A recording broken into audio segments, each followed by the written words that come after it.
You unlock this door with the key of imagination. Beyond it is another dimension. A dimension of sound. A dimension of sight. A dimension of mind. You're moving into a land of both shadow and substance, of things and ideas. You've just crossed over into the Sabres Zone.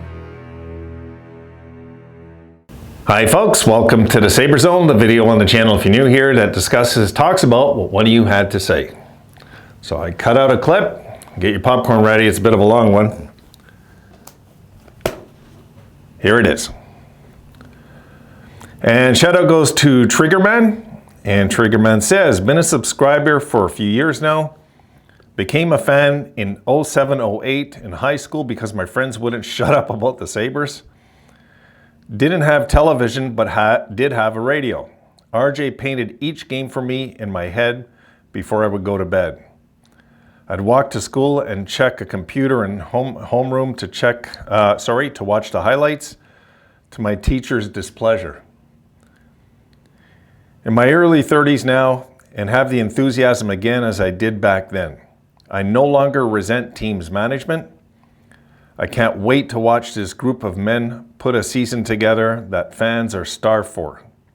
Get the bottom six right and we will prosper. Cheers from Buffalo, Wayne, and thank you for your team wisdom, as I had never had a long time fan's perspective until I found your channel. Thanks for that, Triggerman, but the truth is, I'm just older than you. That's it. I have the same passion. For me, I can tell you when I went to, hold on guys, let me shut this for a sec. When I was younger, my voice, guys, was Dick Irvin. I'd be listening to Habs games. I'd listen to every one of them, even because I swear, I always cheered for the other team every single time. I don't know what it is, guys. I can't stand them. I never will like them. You know, I kind of feel bad for the franchise now because I remember what they once were, that proud franchise that dominated hockey more than the Yankees dominated baseball at one time. That's how dominant the Montreal Canadiens were once upon a time.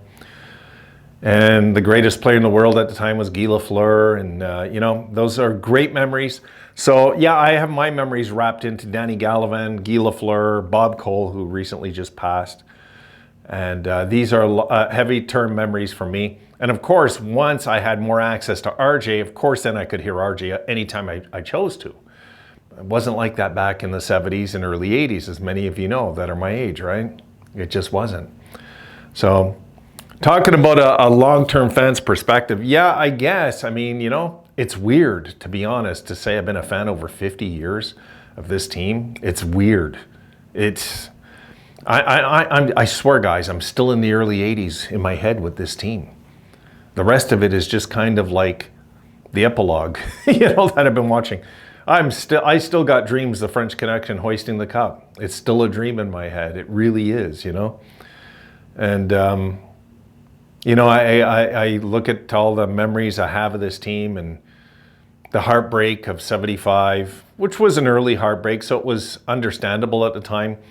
And then the choking in the playoffs up to 1980, where Scotty got a hold of the team and the team started to get back on track, really back on track. 201 goals against.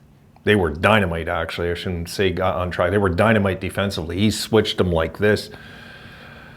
I thought they were going to win the Stanley Cup. I just did. We were like 30-something goals less against than anybody in the league that year. I think Boston was not the second. And we ran into a team called the New York Islanders in 1980, you know, and it was their time. They broke through. And we fell behind early. That overtime goal that ended, I think it was game 2, right, in Buffalo. That really hurt. That really stung the series down. And then, you know, then Scotty started on the, you know, making some changes. He went upstairs and he let Roger Nielsen take over, I remember. And then in '83, you know, we start this thing called a rebuild in Buffalo. And we start having this mega young hockey team. And the Sabres sweep the Habs, the mighty Habs still. They sweep out the Habs 3 straight with a team that wasn't supposed to beat really the Habs that year. And then we push the mighty Bruins to Game 7 in overtime, and Brad Park breaks our hearts. And then nothing happens, guys. for 10 years till Brad May scores the overtime goal, the Mayday goal.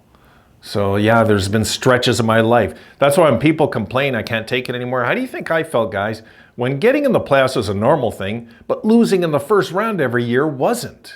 Or we even missed the playoffs in that span too. But I'm just saying, you know, nothing happened for a decade. After we fired Scotty, like nothing continued to happen from 86 on, like nothing till 93.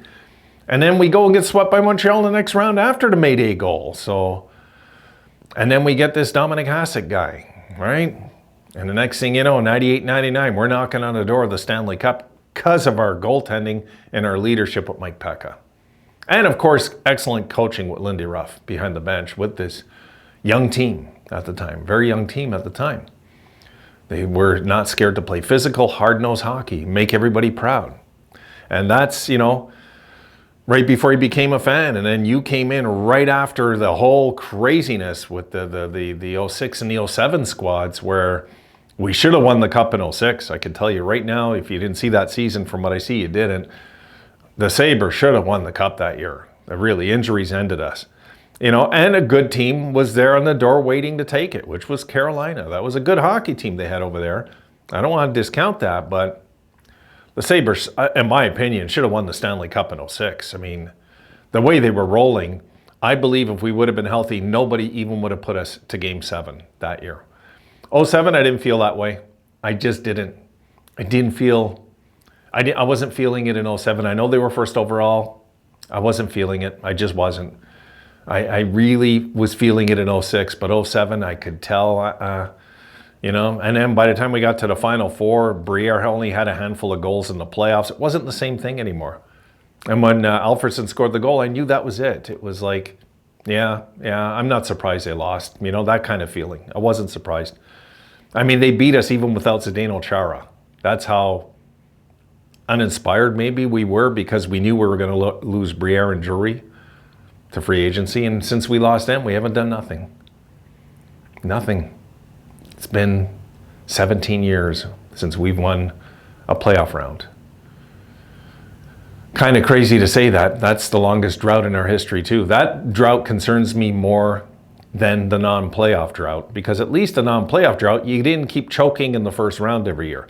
We got to get it right the first year we get in, Triggerman. We got to get in the first time we get in. We got to get this right away, win the first round, push the second round to its limit if we have to, kind of like Vancouver's playoff run.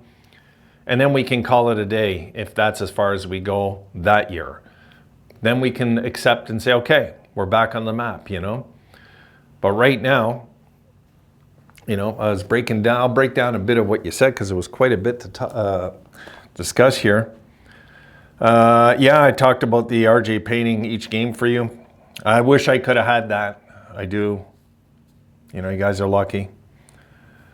Check on the computer in homeroom. Yeah, I used to sneak in the sports section and put it inside my book and pretend I'm reading in class when I was just looking at the standings. I used to do that. Yeah, no longer resenting teams' management. Yeah, there's no point in resenting management. We're competitive again. Even though we sucked this year, we're competitive again. This isn't the worst team in hockey anymore. It's not going to happen for a long, long time. You know, it'd have to be a complete rebuild again. The Sabres would have to have a complete meltdown as a franchise. It's not going to happen.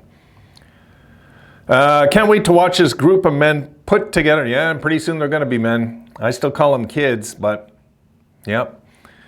Put a season together that fans are starved for this year. Okay, this is the year they're going to do that. I'll just go on record saying it, Triggerman. They're going to do it this year. This is going to be a good season. Get the bottom six right. That's what's really stood out. Bottom six right, and we will prosper. And talking about team wisdom, look, it's more like team memories than wisdom. To be honest, Triggerman, I'm no smarter of a fan than you are, honestly. I'm just as passionate as what it is. I've been following this team like half a century, and I love them, you know? I just love them. They've been my favorite sports team. Hey, man, my team's won 5 Super Bowls, the 49ers. I'd trade them for a Stanley Cup because the Sabres are priority over the 49ers. And I love the 49ers, don't get me wrong. My heart ripped out of my chest this year losing to KC in that Super Bowl. But nothing would match the Buffalo Sabres winning a Stanley Cup. I've been a fan years longer of the Sabres. Sabres were my only sports team at one time. Then I became a Bombers fan and 49ers and, the other sports. Of course, the Expos, but we don't have them here no more. But hockey always will get priority in my heart anyway. I don't want to have to fall back on a Super Bowl as my consolation prize when I want to see the Stanley Cup happen for the Sabres. I mean, that, without a doubt, for me, is the most important thing I could live to see happen in sports, period, in my lifetime. If it can happen during my lifetime, and I think it will. I think it's going to happen more than once when this team gets it right. I don't think this is going to be...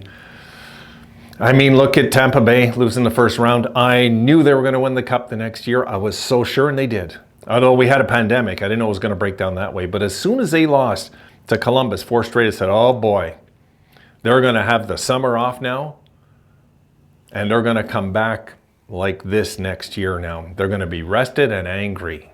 And that's exactly what happened. I knew they'd win. Wasn't shocked at all when they won it.